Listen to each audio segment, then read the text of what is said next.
The following is a rebroadcast of the Newark City Schools Board of Education's most recent general monthly meeting. Good evening. Go ahead and call to order this meeting of the Newark City Schools Board of Education. We're meeting on Monday, May 14th at 6:30 p.m. at Ben Franklin Elementary. I'm not sure the speakers are on. It doesn't. Mine is. Pull it closer to you. Mine's breaker. Is that bad? Is that better? Is this better? No. Trust us, we're talking. Yeah. Just move the chairs The closer. ventilation. Call the roll. Call the roll, please, Jeff. Here I am. Mr. Blind. Here. Mr. Bybee. Here. Mr. Carr. Here. Mr. Harden. Here. Mrs. Nickum. Here. We're all present and have a quorum of 5. And now Mr. Bybee will lead us in an invocation and pledge of allegiance. Could we all stand, please? Before I ask you to join me in the Pledge of Allegiance, I just want to call our attention to what a great night it is outside. And, in a couple of weeks, we'll be sharing a great celebration with about 350 seniors who are going to be taking the next step into their development, into their lives. And it's going to be a great occasion for our people. And the one thing that we can feel good about is we live in a country that we enjoy the freedom and the liberty to be able to do that. So join me in the Pledge of Allegiance. I pledge allegiance to the flag of the United States of America and to the republic for which it stands, one nation, under God, indivisible, with liberty and justice for all.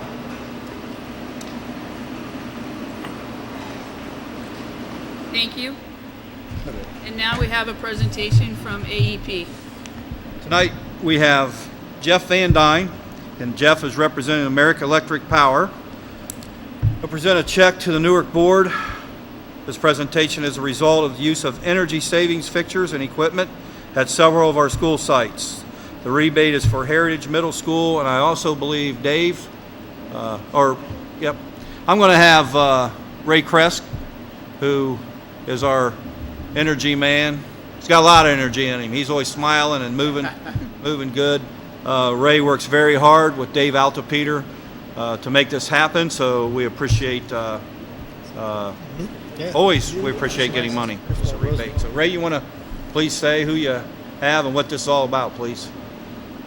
Well, it's just, especially lately, AEP hasn't been getting a lot of great press, and I'm not sure why, but anyway, they've done some great things for schools and with rebates, especially when they're willing to change things that are more energy efficient. And with our new buildings and things like that qualify for a lot of this, we, by putting this together for them to review, we're able to get a lot of money.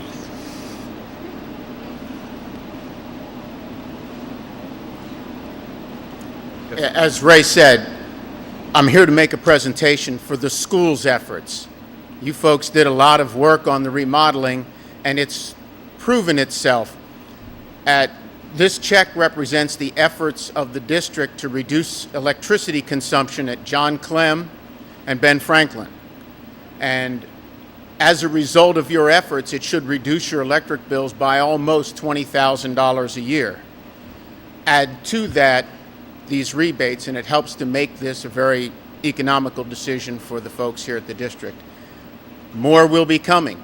We're waiting on an application to be finalized for Heritage, and as the high school begins to wrap up, there'll be more rebates coming from that. So we're looking forward to having the opportunity to do that. Tonight, again, we're talking about Ben Franklin, and we're talking about John Clem. And again, we thank you for your efforts. Ray, thank you.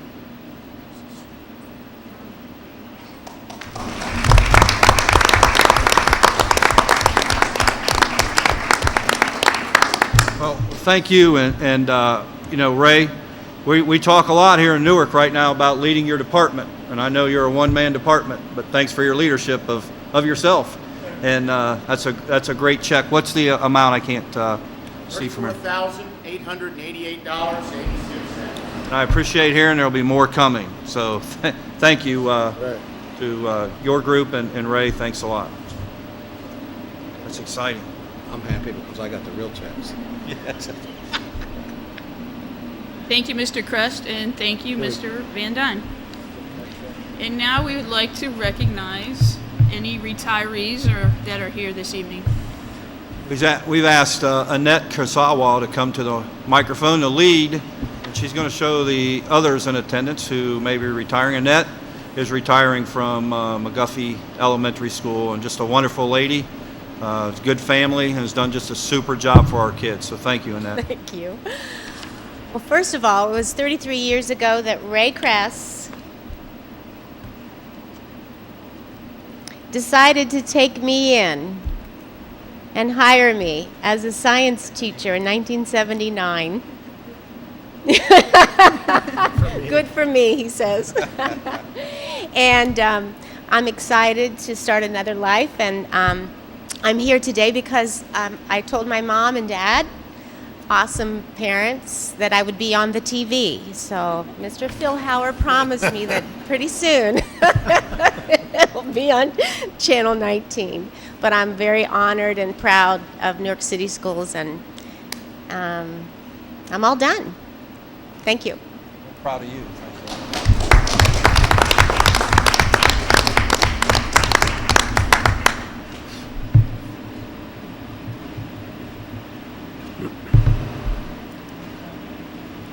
Hello, I'm Barbara Stockdale. I teach third grade at Carson, and I don't have as much to say as Annette.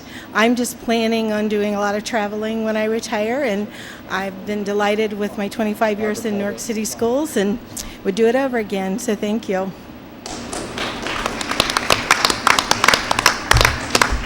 I believe we have Mr. Caldwell from the high school was here. Oh, okay.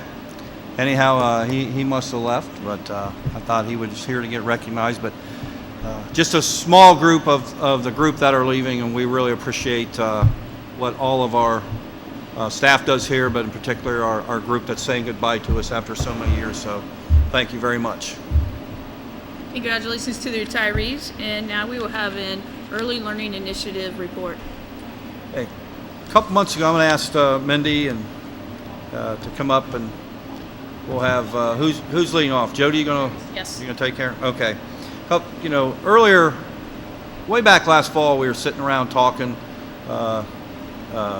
with some of our younger teachers and about our kindergarten crawl scores and some things like that, and so Jody got elected to kind of lead a group in from birth to K, early learning initiative, to educate not just educate our children, but educate our families on kindergarten readiness and some things like that. And this group, with Jody's leadership and many others, I don't know if you're going to tell who's all in your group.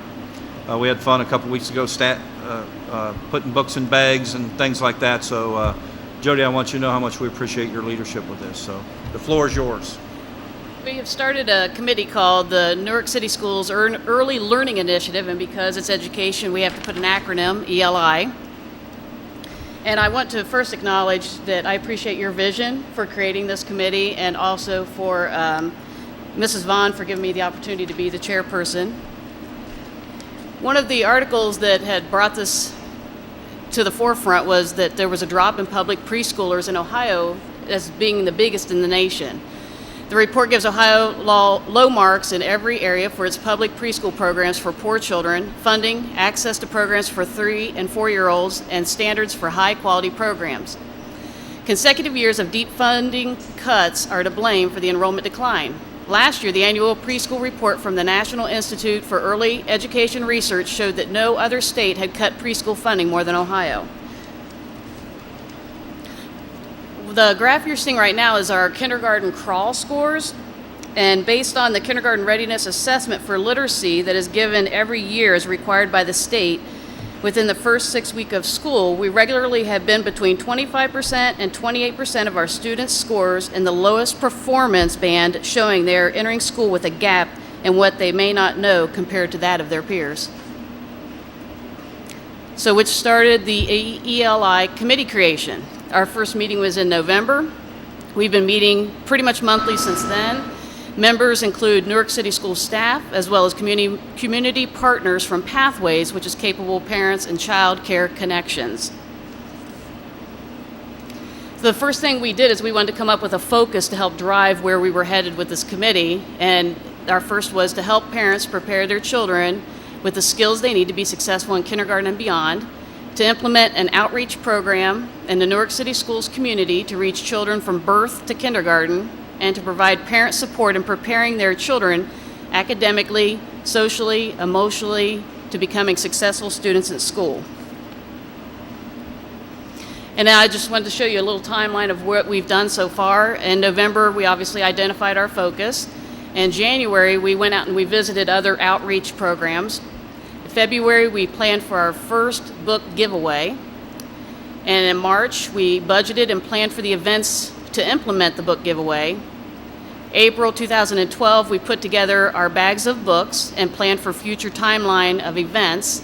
And then on May 2012, we did our first Child Find annual book giveaway, and I brought one of the bags to show you what we all are giving to the families.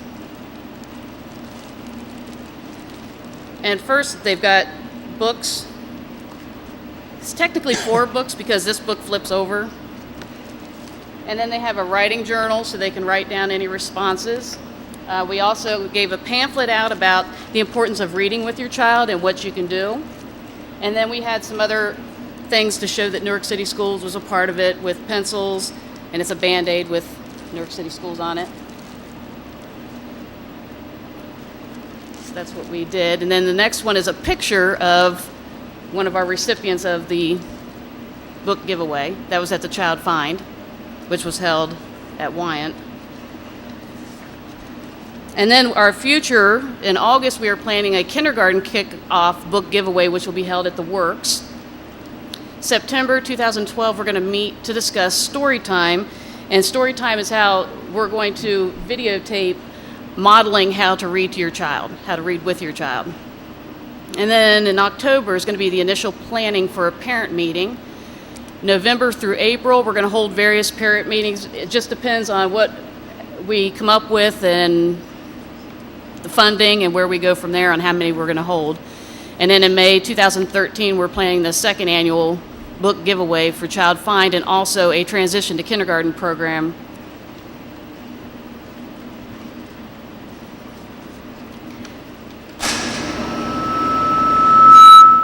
I don't have a list of all the committee members that we have, but every meeting we have between 10 and 15 people show up, and we have 2 of them here today, Natalie and Laura, and also Mr. Ute and Mrs. Vaughn.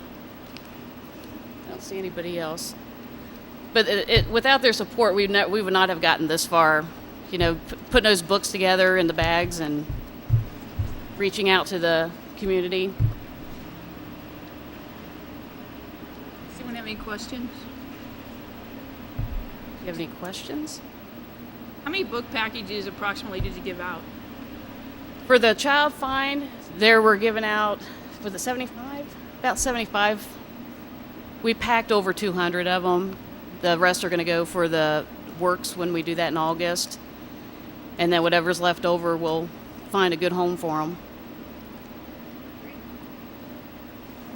Thank you very much. I'd share with the board as Jody goes back. Again, Jody, thanks for your leadership, and Natalie and Sarah and the whole group. It's just a great group. I see Bob Cullen sitting here, so I really want to mention graduation rate effort is not a high school issue. It's not a K-12 issue. It's a birth to 12 issue. And so, and if you look at our scores, our test scores, we come in a little bit behind where we need to be with our cross scores, but by 3rd grade, we're caught up. But their focus is what happens if we started higher? Where would we be in 3rd grade? And so your efforts are, I just love what you're doing, because we talk about everybody in this district has to be a leader in the leadership of your whole group. You're not complaining about cross scores, you're out there doing something about it. So thank you very much. Thank you. Awesome.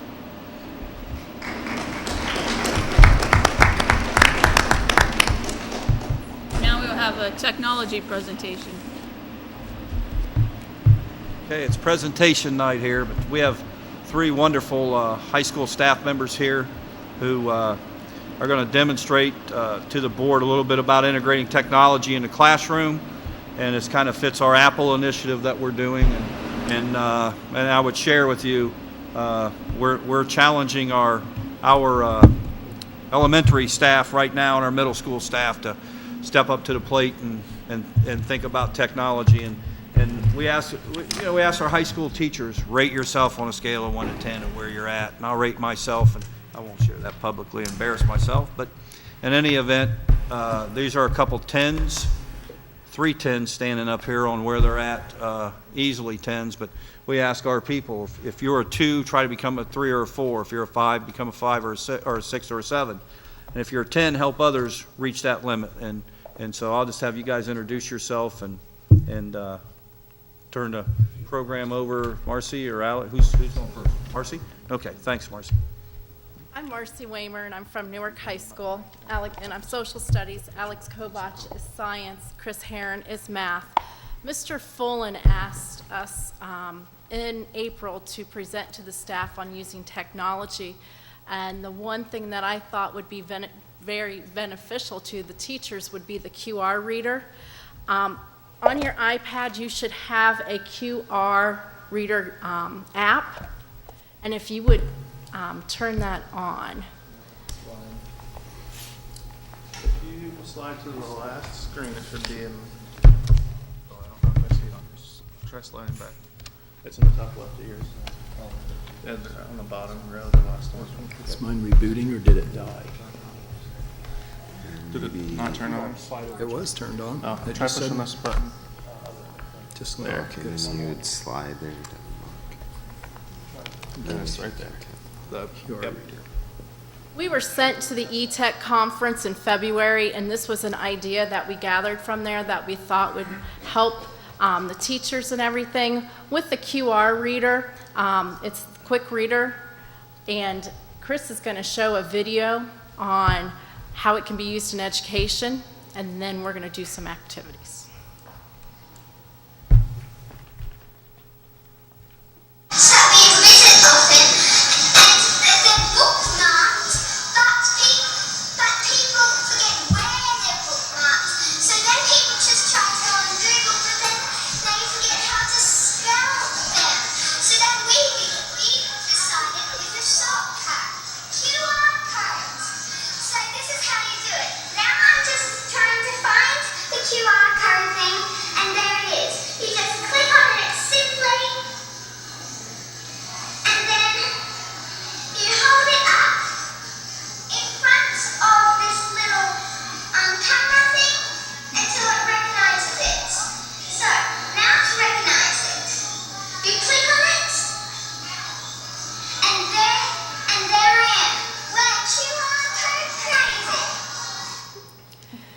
When I first saw QR codes, I had no clue what they were, and I put the app on my iPhone, and my son was in the grocery store, he's 8, and he grabbed my phone and scanned it so he could see what the bananas all had in them. So at 8, I thought, wow, you know, this is really neat, and how could I get this into the classrooms? I did a presentation for the staff, and I came up with 12 different ways that I thought they could add this into their classroom. Does not matter what you teach or anything. I'm just giving you 4 ideas tonight. I don't want to go over all 12. But if you hold up your iPads to this code right here, and it will say scan it, and it will scan, and you'll hear a beep. You have to use the camera.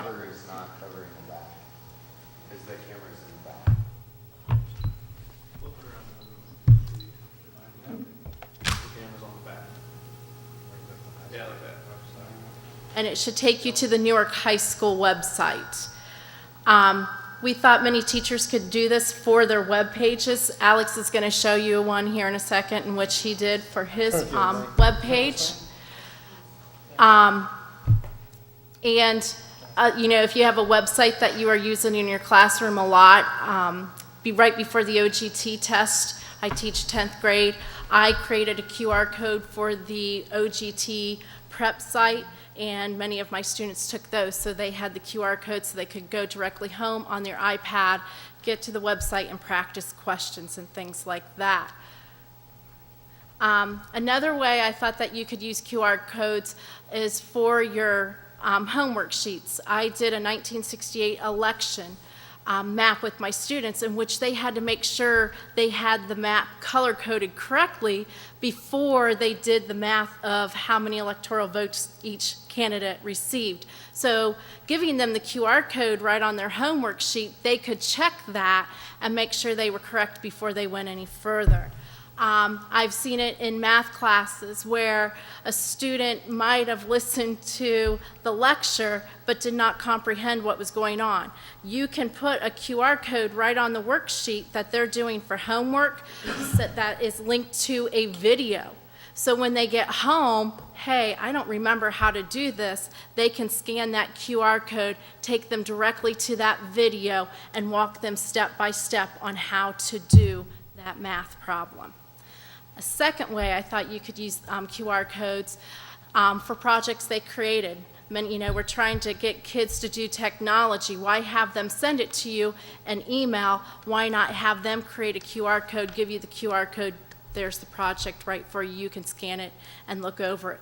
Also, I thought it would be neat in the library for kids when they read a book to type up a response. Instead of reading what the author says the book's about, have the student read it, create small little QR codes pasted on the back of the library book so that you'd have kids telling you, rating the books and everything like that. A third way, differentiated instruction is huge. So you might have stations in your classroom and you would never know by these QR codes what level or anything students are doing. You might have a student who is at the basic vocabulary. So you would give them those QR codes and they would have separate vocabulary words than another group. So it's, leveling the field out without anyone knowing. And the fourth way, once again, you can link up anything that you need your students to watch, YouTube, flipped classroom, blended learnings, big words. This would allow them to view all this information before they come into the classroom. And you could just give them the QR code so when they come in the classroom, they can't say, hey, I didn't get that website, I mistyped it, whatever. That would solve everything. And this would allow you to have more hands-on and everything like that with a blended and flipped classroom. And the last slide, I just wanted to show you all these QR codes are what I made for some of these apps that I felt would be really helpful to use in the classroom and everything like that.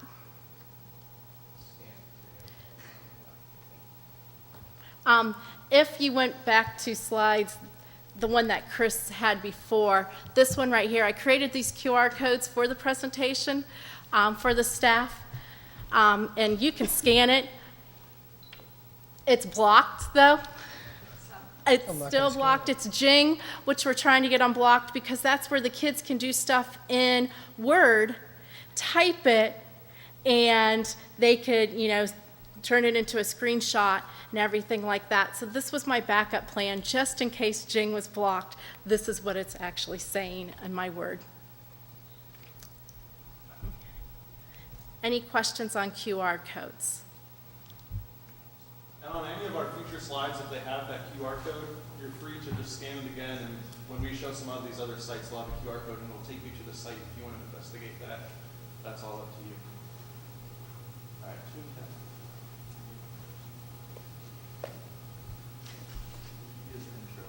I'm Alex Kovac, teach freshman science at the high school. We're going to show you a short video of an app on the iPad called Toontastic. Marcy and I actually both worked on this as part of our eTech grant team. So we'll just show you a quick video.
So that short video clip that we showed, we actually made in iMovie, which is something that will be available on the MacBook Airs, hopefully, and the iPads also.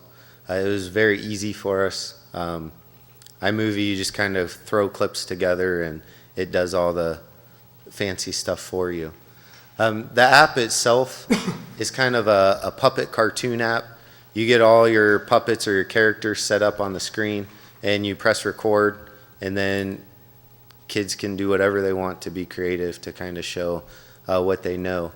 The interview with the two students you saw was actually in my class. They had to use wave vocabulary words, which was extremely difficult because a lot of the wave interactions and a lot of the vocabulary words that I gave them aren't things that you would think of that would be shown by interactions between people or animals, but more abstract. And so it was a real challenging assignment, and I think they did real well on it. It was kind of the first time I introduced the iPads into the classroom. Probably if we went back now, they would be pros, since we've been using them a lot more in class. Another site that is probably one of my favorite sites, I talked a little bit about it in the Advocate a week ago, is Edmodo. It's kind of like the Facebook for school. If you want, you can sign that or scan the QR code. It'll take you to the website itself. I already logged in previously, so we're going to show you my Edmodo page and show you a couple things that we can do and some things that I've done with that in my class.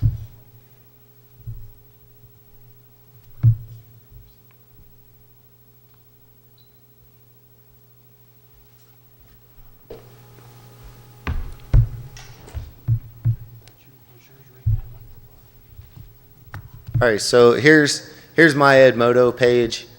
You may notice it looks a lot like Facebook. That's what it's meant to be. The students really like it because they're familiar with it. They know where to find controls. They know how to navigate through the website. What's really good about it is teachers can create professional learning communities with each other on this website. You'll see a lot of the posts on my page are from teachers all over the country, not even people that I know, just posting ideas about what you can do in the science classroom. And for each subject area, you can join a different community. So I'm in the science community right now and a project-based learning community where people post new ideas and hopeful hints about integrating those things into your classroom. So that's kind of where when I show teachers. Talk about the security of that page with your students. Yeah, I'll get there. That's kind of where I start with the teachers, just to get them more familiar with what's out there, get them more comfortable with it. Then when I have the students sign up, they would sign up as a student. They have to have a special code to join my class that I have the code for, and if you went into my profile, it would say the code in case I forgot it. I tell the student the code. Without a code to join a class, if they sign up for an account, it's just an account that no one ever sees, no one can ever interact with. So it's real secure in that I have to provide them with a code. Each student also has a parent code, so their parents can actually create an account where they can see all of their activity, their students' activity on Edmodo. Haven't really got that far myself yet. Still kind of playing around with it and getting the kids used to logging into it. Remembering your username and password has probably been my biggest difficulty for the students. A couple of them have signed up 5 times because they keep forgetting, so I have to go in and delete their account and all that kind of stuff. One of the coolest things about this website was that under where it says account, up in the top right, if you go to settings, they can, over on the top right, they can choose a notification type. They can pick text message, email, or if they don't really want to be contacted outside of school, they just pick nothing.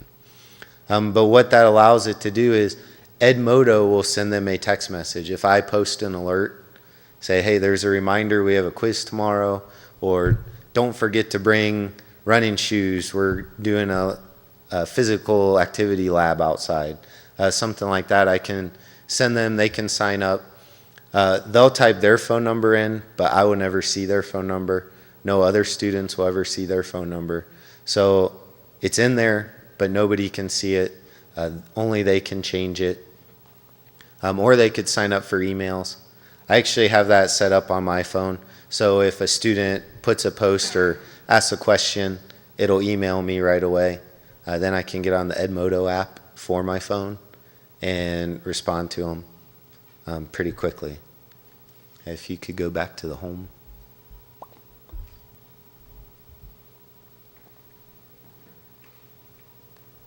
So other things that this website can do, I can post assignments.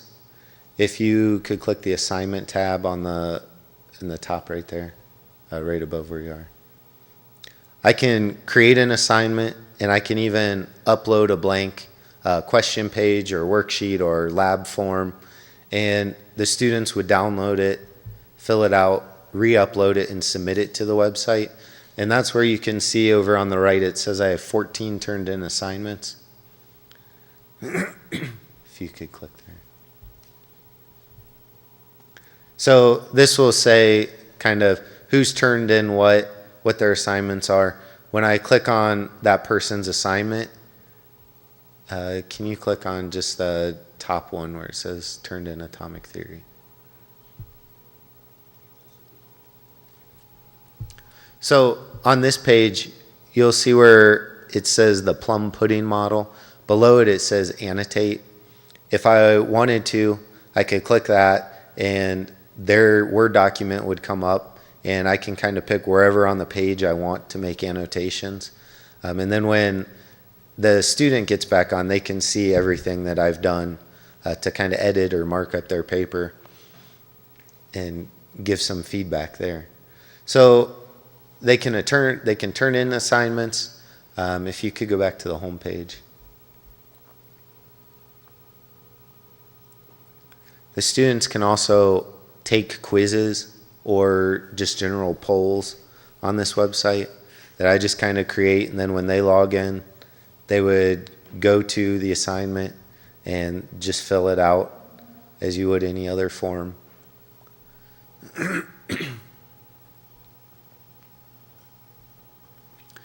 Some of the other things which I really like about the website, if you see the kind of discussion board is kind of like the wall on Facebook, and students can post to that wall if I give them writing permission.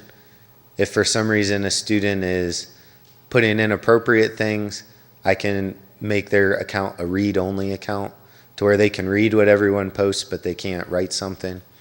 I can delete comments if I don't think that they're appropriate or they're not school related. The students actually cannot contact each other directly. So they can post to the wall, but they can never send each other anything that I can't see. So I kind of always know what's going on the web page, so I don't have to worry about people being mean to each other online or anything like that. So that's kind of a real quick introduction of that website. If you move on. Do you guys have any questions about that website before we go on? All right, the next thing I wanted to talk about is it's a website called Quizlet where you can make online flashcards. And on the actual website, you can play games, you can do different study methods. But one of the coolest things you could do is get a free flashcard app on your phone. And this works on iPhone, any Android phone, Android tablets, iPads, and any laptop, of course. So I have a quick video about that.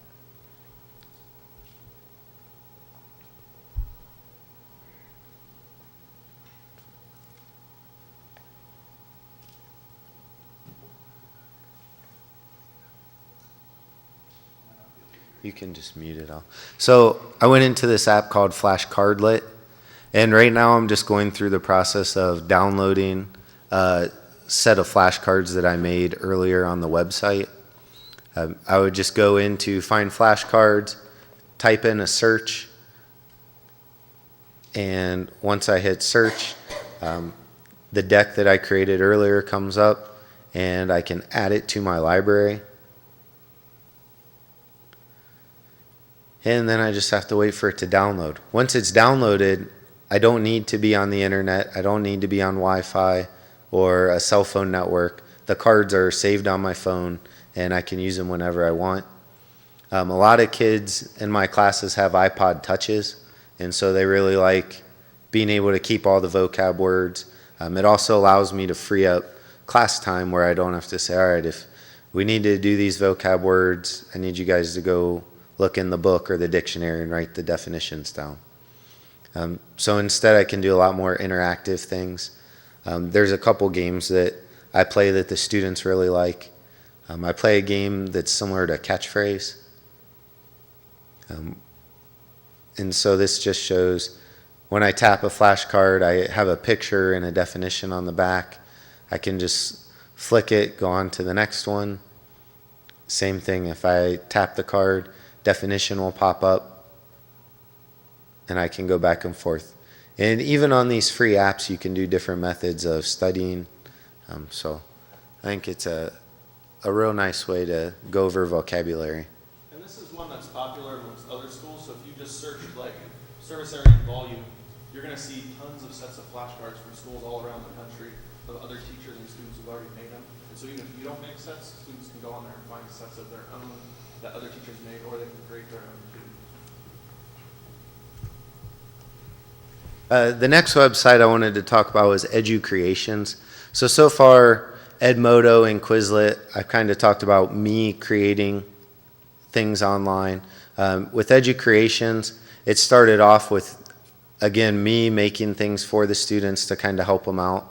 This is a whiteboard video where there's kind of just a blank screen, and I can write and add pictures to it and record mini lessons.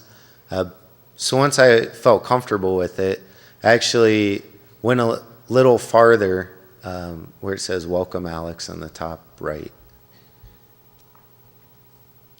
Went a little farther and gave the students a project where they had to record something and make a presentation. How about we watch the one that says "The Experiment"? Yeah. And so this was a quick presentation over different atomic theories throughout history.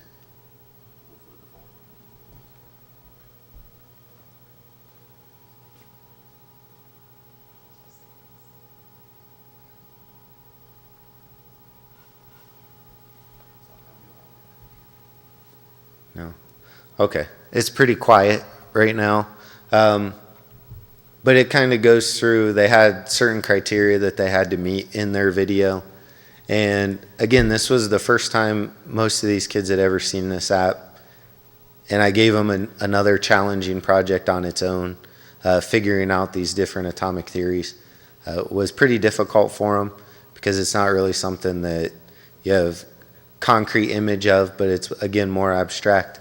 But I think they did a real good job turning it into a decent presentation. It made them organize what they wanted to say before they started recording.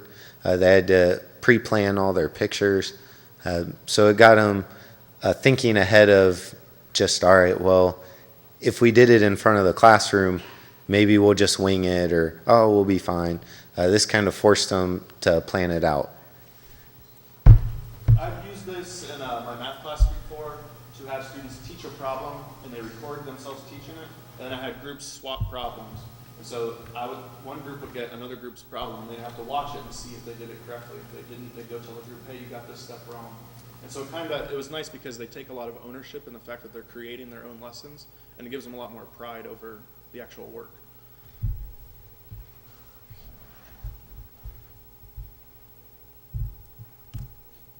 The next thing was a website that I made for my science class. I call it Science 9 Anytime. And this is just a picture off the website. You can go ahead and go to the link. If you guys didn't know, that was Bill Nye standing next to me, the science guy. So I tell them that was my crazy spring break this year. I went to a science conference in Indianapolis, but I did get to meet Bill Nye and the girl from The Big Bang Theory. So this class website is kind of meant just for them to have a resource anytime they're absent. I made the name of it Science 9 Anytime. So if they type in Google, if they forget the web link, they can just type in Google Science 9 Anytime. This is the first website that comes up. That's just a picture of my new classroom. And I put a picture of myself on the left because they kind of requested that. So getting used to it, they knew they were in the right spot. Because they're like, oh, I don't know. There's a bunch of websites that come up. And so I said, all right, I'll just put a picture of that so you guys will know. On this website, I have a class calendar. So if you could on the left, yeah. Class calendar kind of goes through what we do every day. So if a kid is absent, they know exactly what we did the previous day. They can look into the future and see what we're going to be doing. I also put dates like holidays and late arrivals, just reminders for them if they're checking that. So if you would go up a little bit. Homework assignments, contact me, table of contents. Those are just things I post as resources for them. The table of contents is just a list of assignments that we've had. I normally keep them on the board, and then once my column on the board gets full, I put them on the website so I can erase the board and start over. But it gives the date and the point value, so if they're absent, they know exactly what we did on what day. And I have a crate in my room where all the numbers on the table of contents match the folder, so they can go get that. If you could scroll down a little bit to useful links. Useful links, I just put some extra resources for the students, links to websites that they could use for in-class projects or assignments that maybe we don't have time to go over in class.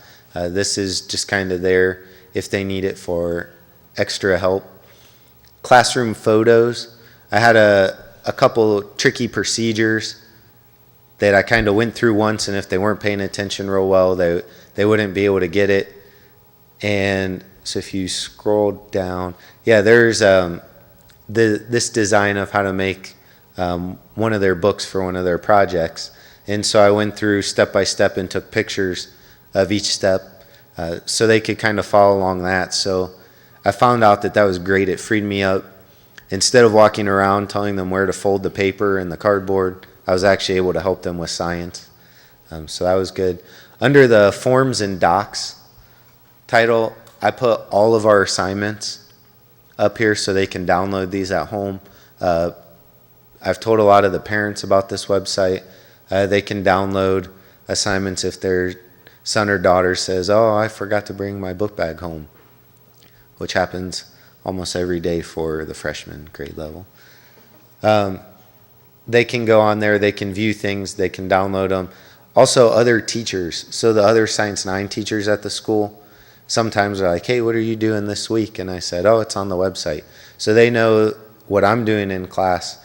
They can just check on the website and use things that I've used in my class then that way. The second to last one is videos and screencasts. And this kind of goes along with, I have some virtual labs here. There's a couple of videos that aren't showing up right now. Normally there's no problem with those, but they're EduCreations videos that I've made to help students that if it's something, kind of a skill that they were absent, they can just watch this and then they don't have to worry about being behind in class or if they need a little extra help. So that is the website I've created for my class. And so far the kids have liked it. And we made this video on iMovie, kind of getting real excited about the teachers getting these computers and all the iPads and laptops coming to the school.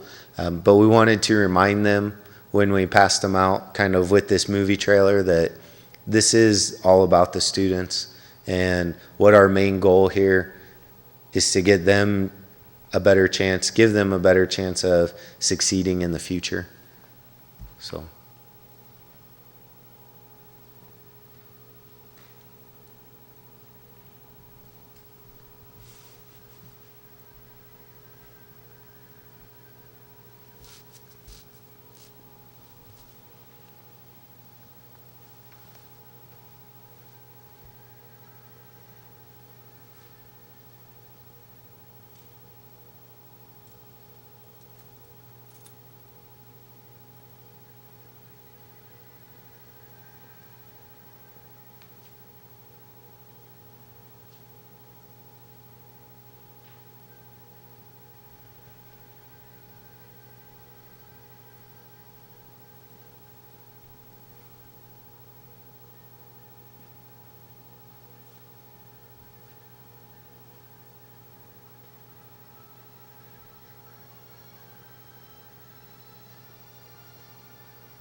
And so that we're just hoping to show the teachers, kind of remind them what it's all about. And so that's all we have prepared. Do you guys have questions?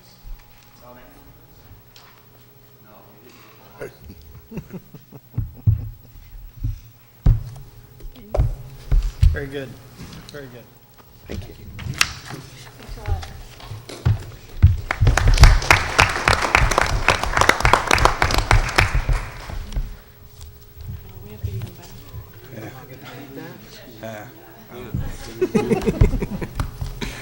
I'm not paying the bill for this one. Let me keep it. All back. We'd like to thank Chris and Alex and Marcy for coming in and taking the time to put that together. And again, I've mentioned this a lot tonight. It's about leadership, and we've got some tremendous leaders. And I love that clip at the end. You know, Dan had mentioned we're going to send about 350 students out of our district this year. You know, we asked a lot of questions. Are they career and college ready? And in today's world out there, I think you've seen where learning's going, and so you know we're stepping up to the plate and moving forward. And again, these are just three of many staff members we have that are committed to change the way they're instructing. And really, if you go in and out of classrooms, the excitement of the hands-on and the technology where kids will learn is it's really exciting to see. You can see it in their face. There's a lot of energy in a classroom where that interaction is going on, and so thanks again, guys and gals. And that group will be part of a group going to take a visit to a school down in Cincinnati tomorrow, actually, that Dan's going as representative of the board, and we're excited about going down and seeing how they've integrated technology at Oak Hill School down there. So I'm sure you guys will find out some neat things to bring back to Newark. So thank you very much. Thank you. Thank you. Now we'll have some public hearings. We're going to have a public hearing on the issue of the employment of retired employees by the Newark City School District Board of Education. Members of the public are invited to provide input to the board on the issue of Martha Harmon, currently employed in the district as an administrator, Richard Smith, currently employed in the district as a guidance counselor, Barbara Bell and Judith McNish, currently employed in the district as auxiliary math teachers, are retired and are seeking employment with the district in such positions following retirement. Anyone wishing to address the board concerning these individuals and retiree hire may approach the microphone, and you're limited to 5 minutes to speak, and the public hearing will last not more than 30 minutes. Anyone wishing to address the board?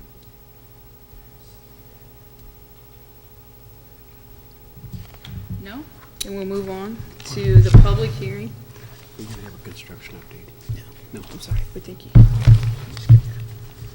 Members of the public are invited to provide input to the board on the issue of Richard Ross, currently employed in the district as a bus driver, is retired and seeking employment with the district in such position following retirement.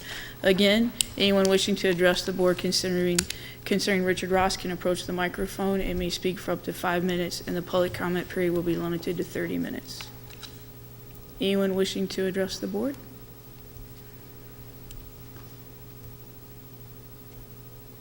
Okay, now we will have a public hearing on the proposed internet safety policies.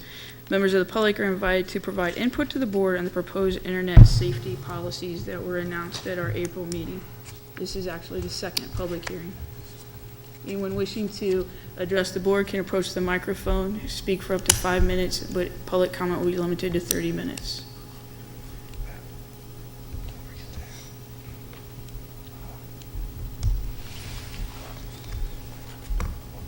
No one wishing to address the board?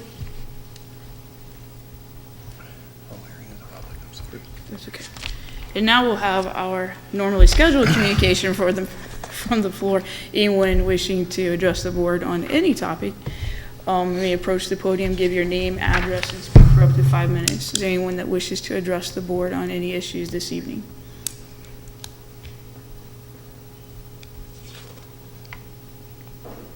No? Then we will move on to, okay, moving on to treasurer's recommendations. Jeff? You're not going to do the construction update first? No, he's going to do it at the when we reject. Okay. All right.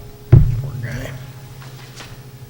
I put a packet in front of each of you that shows the balance by funds. We'll start there with that.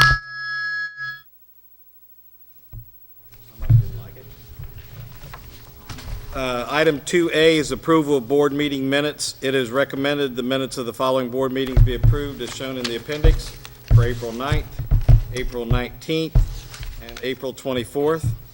Item 2B is approval of the April 2012 financial reports. If you look at the report that I've got in front of you, general fund has a balance of $18,400,000. Bond retirement is $4 million. Building fund is $2.8 million. Food service is $900,000. Ohio School Facilities Project Local is $2.2 million. Ohio School Facilities Project State Share is $8.9 million. Classroom Facilities is $1.9 million. And other miscellaneous is $3.1 million for a total in the bank of $42,200,000. Then item 2C is approval of the 5-year forecast. And it is recommended the Board of Education approve the 5-year forecast as presented by Jeff Anderson, Treasurer. I gave you a colored sheet. That is the summary page of the 5-year forecast. And if I have any kind of luck at all, I'll figure out how to bring this up.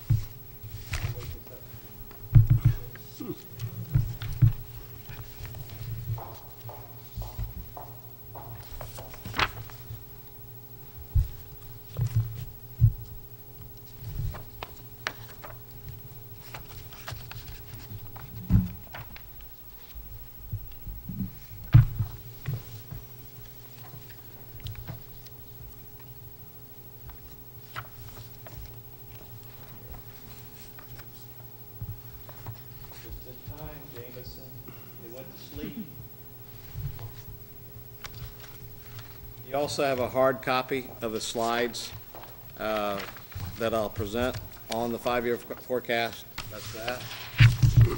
I'm not technology savvy enough. I put all my trust in technology, so I give you a hard copy also. There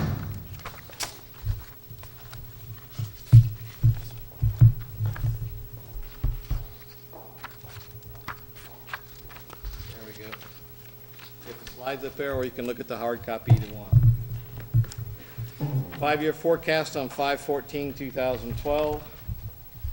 The introduction, it takes $4.9 million per month to run Newark City Schools. Most months we have a general fund balance of around $14 million. The Ohio Department of Education would like for the district to have 3 months operating balance. We're just a little bit under that, or projected to be a little bit under that this year.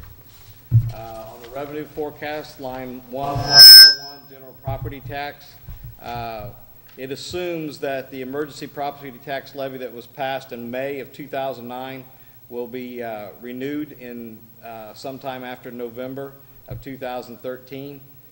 So that's built into this forecast, so I hope the public's listening, and I hope that they will support renewal of that tax levy. Line .102 is the tangible personal property tax. We've received $991,481 this year in fiscal year 12. Then projecting it forward, I have it gradually, steadily going out to where we're only receiving property tax on, personal property tax on utilities. The income tax is projected to increase each year at a rate of 3%. These assumptions were discussed and agreed to by my finance committee. And then on Friday, we reviewed it with the finance committee and the board president in our finance committee meeting.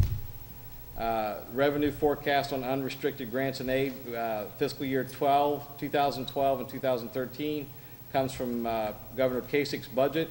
2014 through 2016, we've basically kept flat out to the rest of the forecast. Whoops. Going to expenditures, retirement insurance, we had 0% increase for medical mutual insurance this year, and we've made the assumption that it will have 10% increases for the remaining 4 years of the forecast for 2013 through 2016. Purchase services, we've increased 5% per year as a part of our forecast, and supplies and materials, we've increased 5% per year. All other financial uses are projected at or near the same levels for fiscal year 2012.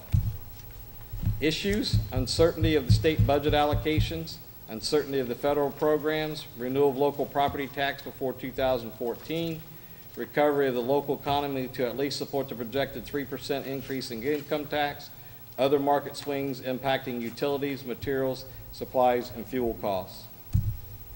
Revenue versus expenditures. The reason I point this line out, in fiscal year 2012, we received $435,820 more dollars than we spent, but beginning next year, it's projected that we will spend about $1,029,000 more than we receive.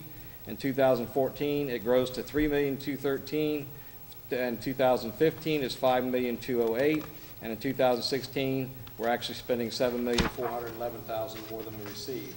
That's due to the assumptions on the expense that we put in there. The 5% on the supplies and materials, the 10% on the medical insurance, et cetera. And with the revenue not increasing any faster unless the economy comes back quicker, we'll start deficit spending next year. Here's our cash balance, which is the line that the Department of Education looks at. They look basically 3 years out to make sure you're in the black. If you're not in the black all 3 years in the forecast, the first 3 years of the forecast, they will ask you to develop a financial plan to put that back in the black. Newark City Schools is all right. It's projected to have a balance of $14.5 million for fiscal year 2012. Drops a little bit to $13.5 million in 2013. Drops a little bit more to the deficit spending to $10.289 million in 2014. Then in 2015, we have $5,080,000 as we end the year. But by the time we overspend by about $7 million the next year, we end up in the red in 2016.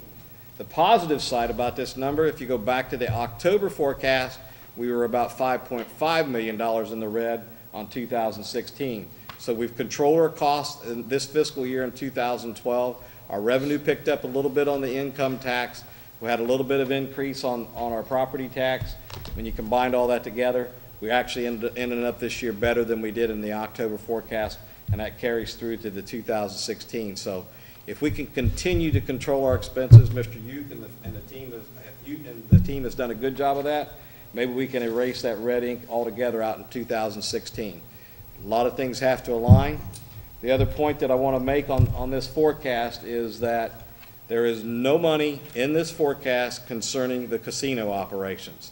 The reason I did not put anything in there on the casino operations is because we're projected to get about $600,000 to $650,000 dollars from the casino operations starting in fiscal year 2014. But all the treasurers agree, we don't have a whole lot of trust in our state legislature right now. We're afraid that they'll give it to us on this hand with the casino because it's required by the constitutional amendment that passed the casinos, but we're afraid that they're going to take it out where they're not constitutionally bound out of our financial issues that they give us. Right now, we're getting around 25 million from them. We're afraid that, hey, if we get 600,000 from that, they'll reduce that to 24.4 or even take $1 million or more than that away, which historically that's been done. They kind of rob Peter to pay Paul, and they'll raise the flag and they'll say, look, we gave them 600,000 extra from the casinos, but they never tell the rest of the story that they took away $1 million somewhere else from us. So my concern there, so I did not put the casino money in here until 2014. We get that and they don't cut someplace else. That's the 5-year forecast, and I would entertain a motion that you all pass item 2A, B, and C for the treasurer. I'd move. Second. Curtis moved and Thomas second that we approve treasurer's recommendations A through C. Any discussion? If not, call the roll, please, Jeff. Mr. Harden? Yes. Mr. Blind? Yes. Mr. Bybee? Yes. Mr. Carr? Yes. Mrs. Nickum? Yes. I would want to say one more thing. If there's anybody in the audience, TV or public, has any questions concerning the 5-year forecast, I invite you to come to the treasurer's office anytime. I'll be glad to sit down and go through it line by line with anybody. And I would invite the public to do that if they have any questions whatsoever. And I would add that you did that very ably on Friday, line by line by line. By line. Okay, and now we'll do the treasurer's addendum.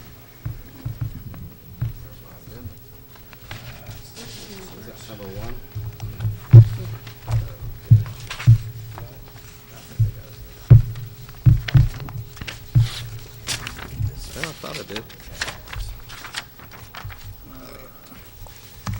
Treasurer's required mill price increase.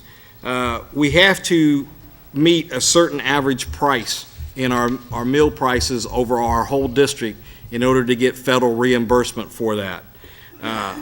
Our management team does a wonderful job in keeping our cafeteria operations in the black.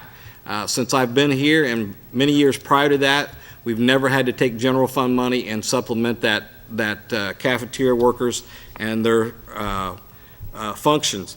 But we are required to maintain a certain level, a certain average price in order to meet federal standards and get federal reimbursements for free and reduced lunch. This price increase of Newark City School students K through 8 from $2.25 to $2.35, and then Newark High School daily menu meal from $2.25 to $2.35, both a 10-cent increase, just keeps us meeting those federal guidelines. And I would ask the board that they pass that. And then also I would ask them to do item 2E, approval to pay invoice, which the invoice is in appendix 2E that needs to be approved also. To have a motion to approve treasurer's recommendations D and E from the addendum. So moved. Dan has moved. Do I have a second? Second. Thomas second. Any discussion? I just have a question. I want to make sure I understand the lunch increase. Okay. So it isn't that we need that increase. It's that we have to increase those prices in order to qualify for federal reimbursements for free and reduced lunches. That's correct? exactly right. We're required to. If we don't do that, then they will disqualify us to get all the reimbursements, and then all that money, we would be definitely in the red in a matter of about a year. I thought I understood it. Any other questions? If not, call the roll, please, Jeff. Mr. Blind? Yes. Mr. Bybee? Yes. Mr. Carr? Yes. Mr. Hyden? Yes. Mrs. Nickum? Yes, motion carries. Now we'll move on to superintendent's recommendations. Okay, under personnel, we have, call your attention to item 1, certified staff resignation of Sarah Morgan and Lindsay Reese. Just moving on, we appreciate what they've done. There are some other opportunities outside of education for one, and a job in another district for the other, so we appreciate what those two ladies have done. Call your attention under item 3, which I kind of explained a little bit over the weekend. Marianne Wells was hired in this district in 2004 as a retiree from another district, and so the most we can give her is a one-year contract, year to year, which is what she has received through that period. Then I ask you to strike or make sure on your agenda under item 5, the last two names, Roger Walker and Rita Winkler, those two names should not appear on there as they did not take those jobs. And so we're not going to approve those people tonight. And that's it under items 1 through 8 of anything of pointing out. So recommend that items 1 through 8 be approved. We have a motion to approve superintendent's recommendations personnel 1 through 8. So moved. Kurt is moved. Do I have a second? Second. Dan is second. Any discussion? Seeing no discussion or questions, call the roll, please, Jeff. Mr. Harden? Yes. Mr. Bybee? Yes. Mr. Blind? Yes. Mr. Carr? Yes. Mrs. Nickam? Yes, motion carries. Under item B, students and curriculum, we have no tuition to approve. Item 2, special education contracts. Every month seems to be at least 2 to 3 of those. We have a special education contract with Lancaster and Worcester City Schools to be approved. Item 6A, approval of the graduation list. It's pointed out earlier. B, approval of participation in state and federally funded programs. C, resolution authorizing membership to Ohio Athletic Association. These are ones that we have to do every year. And approval of school fees, which have been through the SALT committee. And so I recommend that items 1 through 6 be approved under students and curriculum. Do I have a motion to approve superintendent's recommendation student curriculum 1 through 6? So moved. Tom has moved, Tim is second. Any discussion? Call the roll, please, Jeff. Mr. Blind? Yes. Mr. Carr? Yes. Mr. Bybee? Yes. Mr. Harden? Yes. Mrs. Nickam? Yes, motion carries. Item C are gifts, and since we're sitting in Ben Franklin tonight, it's probably fitting that we have one gift tonight to approve, and that is for the Ben Franklin Family End of the Year Celebration of $500 from Meritor. Do I have a motion to approve superintendent's recommendation C, gifts? So moved. Dan is moved. Curtis second. Any discussion? Seeing none, call the roll, please. Mr. Bybee? Yes. Mr. Harden? Yes. Mr. Blind? Yes. Mr. Carr? Yes. Mrs. Nickam? Yes, motion carries, and thank you to Meritor. And then I'm asking Andy Rogers from Resource to step to the microphone for any clarification on some of these as we go through our construction contracts. But under business, item 1A, approval of the contract for nursing services with the Licking County Health Department for the purpose of providing diagnostic health service for Blessed Sacrament School and St. Francis School. Auxiliary funds administered through the Newark City Schools will be paid to the Licking County Health Department for the contracted services shown in appendix. Addendum B, a lease agreement with LACA. That is part of our Roosevelt project. And a couple things I would note and point out right now, we're moving ahead. I thank Dave and his group for getting us through the planning stage. I think we're pretty much set on our space over there on shared space that we would have there. And this lease agreement here is for a tenant, or after 2 tenants. This is for tenant number 1. The other we're still working with. Basically the 3rd floor and then shared space on floors 1 and 2. I'll point out it is for $60,000 a year, which is exciting for us that way, obviously. And it's with LACA who supports us through our technology, and so it's a good partnership with them, and we thank the folks of LACA for their effort and support with that. Before we leave the Roosevelt project, I want to point out in that lease there's a 120-day out clause, and why that's important is because the board hasn't approved the project yet, and we won't ask the board to approve the total project until we come back with bids, which should be in August. For the board to approve, and I would give an example of if it came back way over what the board wants to pay to do that building, then it will make we wouldn't collect any money on this lease until August of 2013.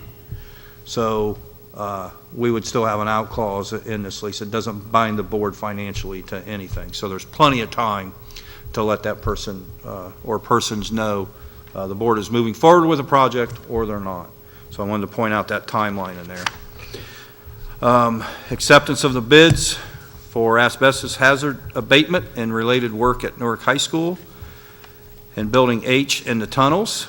The addendum there is for the approval of loose furnishings for office furniture, awarding of bids, same thing, asbestos abatement to Total Environment Services for $39,980, and they are from Toledo. An addendum, again, is loose furnishings to accept the office furniture.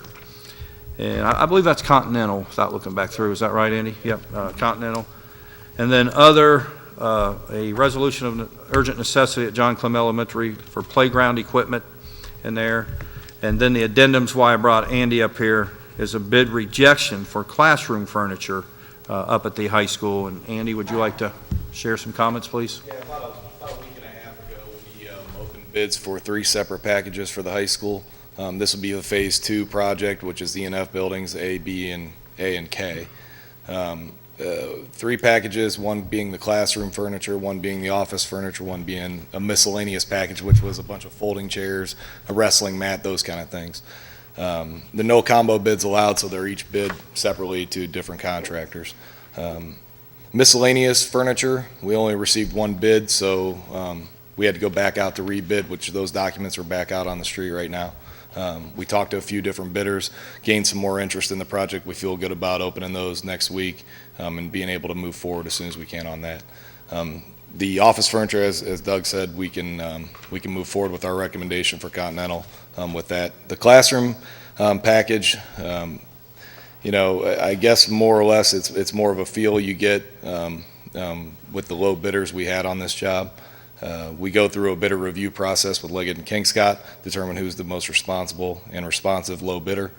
Kind of going through what we know from the documents, what we know from the addendums, what we know were questions and answers. We didn't feel it was in your best interest to move forward with any one of those for reasons that, we just feel fit. Sometimes you gotta look at the situation and go, okay, what's best for Newark City Schools and the Ohio School Facilities Commission? We feel this is the best move for you. We can get the documents back out to rebid. We can still get it in within the specified time frame to get them in before school starts. So, but in order to do that, we kind of need to act fast. So that's kind of the update on that particular issue. So it's more of a feel. We just didn't feel comfortable with where we were at with the bids. So we got together and kind of discussed the best plan of action, and we believe this to be it. Was it price or the concern about what would be delivered? No, it wasn't price. It was more what we thought we were going to get into as far as protesting and those kind of things. So, we sat down, Dennis and I, and we looked at, okay, what's the best thing we can do for you to make sure that we can get the furniture installed in the time that we need to. And we felt this was the best route. It's not the most popular, but it certainly we feel is in your best interest. Okay, do I have a motion to approve superintendent's recommendations, business 1 through 4? So moved. Tom has moved. And a second. Any discussion or further questions for Andy? Who's second? Tom. Tim, excuse me. Got it. Over to you guys. Any questions? If not, call the roll, please, Jeff. Mr. Blind? Yes. Mr. Carr? Yes. Mr. Bybee? Yes. Mr. Harden? Yes. Mrs. Nickum? Yes, motion carries. And now I will announce the intent to adopt board policies. The Board of Education announces its intent to adopt the following policies as shown in the appendix, and this announcement will be made that these policies will be available to board, staff, and public for inspection in the Office of the Superintendent of Schools from May 15th, 2012 through June 11th, 2012. These are all from the SALT Committee. 8320.01, Personal Information Systems. 5460.01, Diploma Deferral. 5517.01, Bullying and Other Forms of Aggressive Behavior. 8451, head lice. 8462, student abuse and neglect. And now, adoption of board policies is recommended that the Board of Education adopt the following policies listed below that were announced at the April 9th, 2012 regular meeting and at the April 19th special meeting of the Board of Education. From the Finance Committee, 6530, payment of accrued unused vacation leave. And from SALT Committee, 7540, computer technology and networks. 7540.03, student network and internet acceptable use and safety. 7540.04, staff network and internet acceptable use and safety. Do I have a motion to adopt the policies under section B? So moved. Kurt is moved. Do I have a second? Second. Dan is second. Any discussion on these policies? Seeing no discussion or questions, call the roll, please, Jeff. Mr. Harden? Yes. Mr. Bybee? Yes. Mr. Blind? Yes. Mr. Carr? Yes. Mrs. Nickum? Yes, motion carries. Now we'll move on to board discussion. Tim, you can start at your end. Thank you. I was reminded by my son today that there are 12 days left, and they are very excited. And I don't know who's more excited, the students or the teachers. We look forward to a great end of the year. A lot of exciting things still coming. Concerts, different presentations. Had the chance to attend a first grade musical, which was pretty exciting at the Legend Elementary, and it was a hoot. But some spring sports, great job by a lot of our student athletes wrapping up the seasons, and just a lot of excitement year in. Jeff, thrilled because as I look at that forecast, that's a conservative forecast. I mean, the numbers that we are currently experiencing, I think, year to year, are lower than what it is you've put in. So that's a conservative forecast. It's nice to be able to see that, to know and have confidence that I think we can stay underneath that, and our budget issues will continue to look positive. So there's very much to be excited about in New York City schools.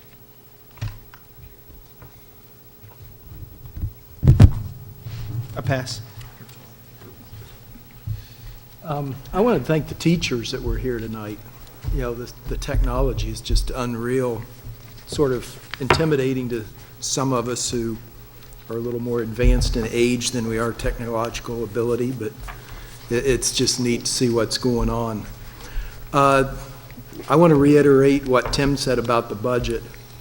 Him and I were the two board members back that were here when we passed the levy in 2009.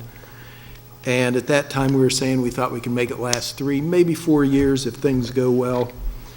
And this conservative budget is showing that we have a positive cash balance until finally it bottoms out in 2016.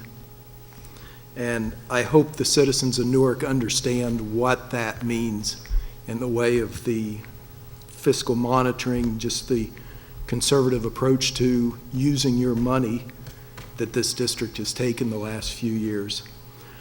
Beyond that, I just want to say congratulations to about, I think it's 322 seniors that we'll be seeing on June 2nd for the last time. With that, I'll pass. Okay. It's with a lot of gratitude that I want to thank AEP for coming tonight, and thank you so much. We truly appreciate your being here, and the gracious gift that you passed our way. Tom talked about the teachers that were here tonight to give a presentation on the possibilities of the technology that we can utilize in the classroom. I want to give thanks to the teachers that walked out the door here tonight. I had 3 people here, and I was asking Beverly, combined years of experience, probably close to 100 years of combined experience that is just walking out that door. And the intellectual capacity that leaves as these insurance professionals leave take with them are something that we value very highly. But yet, last year before, we had the same sort of scenario. And yet, time and time again, we're able to go out and through our interview process and selection process, we're able to find great people to pick up the legacy that's been handed to them by those that just walked out this door tonight. So it's with a great deal of heartfelt thanks that we thank those teachers that are going out tonight. They really have made a positive difference in Newark City schools. I also want to give thanks to Meritor for their gift. Again, I keep saying this month after month that these companies, businesses, industries in the area have a lot of things that they can do with their money. And we feel grateful that they think enough of our school system that they will make the investment to continue to put our education as a priority in their giving. So thank you very much. Like we said, we're eagerly anticipating the graduation date that's coming up on June 2nd and hope for good weather on a Saturday morning. So thank you. It's fantastic to be a Wildcat. I love Newark. I love the people of Newark. I can't say enough about the corporate support that they get here at Newark, that they give to the schools. I want to say thanks to the senior class. They've been a fantastic senior class. They've had a lot of exciting moments during their 4 years in Newark High. They're a good senior class. They will be missed, but there'll be more students coming in behind them. I want to thank their parents for supporting the schools and making their lives as successful as it has been.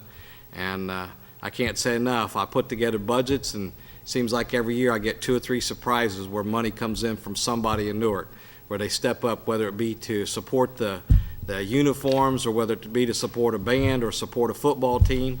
Went to the football golf outing, and they had so many participants. There was 2 teams on every hole. On every hole there was 2 teams supporting the football team, and that was fantastic too. So I can't say enough. Everything I go to, the community's behind Newark City Schools and behind the students at Newark, and it's a wonderful place to live and a wonderful place to be. Thank you, Newark School Board and Newark community, for the opportunity to serve you. I'd like to echo Jeff on our community support. Outstanding. Every year we're just continue to build and talk about college career ready. One of the things we talk about too is we've got great examples here in Licking County and in the city of Newark of how to give back and to our youth and to your community. And so we're trying to get our students aware of those things. It's not on a grade card. It's not on a state report card. It's not on your 9 weeks report card. But we have great examples of people like Bob sitting here and others who are giving back to the youth of this community and being good examples of how you give back. Dina, I'm going to ask Dina if you'd come up here, please.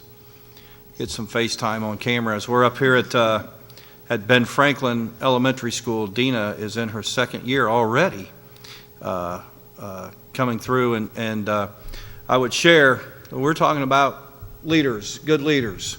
And everybody has to be a leader. It doesn't have to be an administrator. It could be a teacher, bus driver, superintendent. And I will share with you how pleased I am with Dina and that we are here in our district with Dina on what she's done out here to this building. And we talk attitude and environment are everything. And this young lady has built, along with her staff, a tremendous attitude and environment in this building. So I wanted to call attention to that, Dina, and let you know how much we appreciate your hospitality tonight and what you're doing here for the good young kids at Ben Franklin Elementary. So, and I was just telling somebody the other day, Dina came in for an interview on that, and I knew within 2 minutes. I wanted to stop and say, don't sweat it out anymore, young lady. But I had fun making you sweat for an hour and that. But very impressive young lady, great leader, and so thanks, Dina. We appreciate what you're doing. Oh, Beth did ask me if I wanted to say something, and I just want to say Ben Franklin is just so appreciative of all the support that we receive in the community.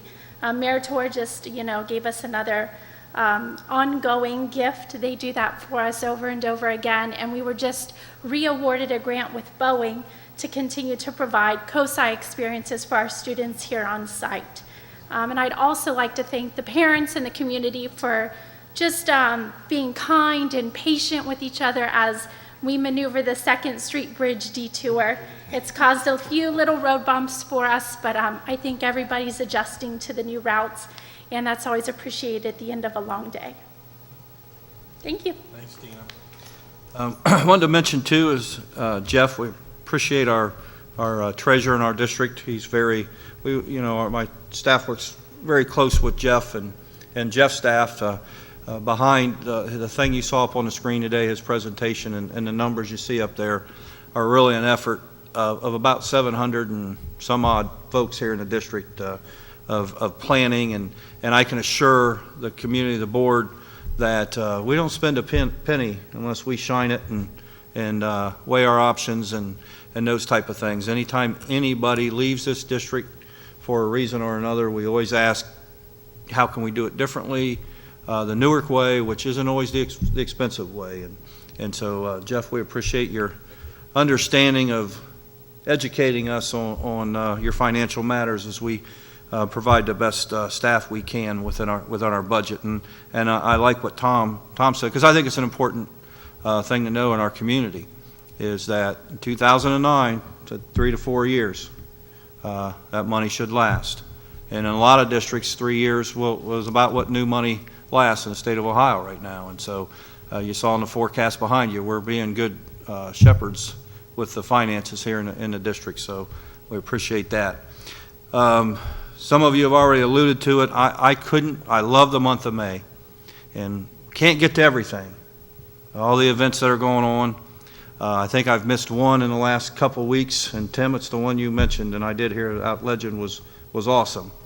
But as I go through and stand and watch our orchestras and our choirs and band, those type, ROTC the Friday night was a great Friday night. I went to half of the ROTC program, shot across town to C-Tech to see the last half of the band competition, or concert, not competition.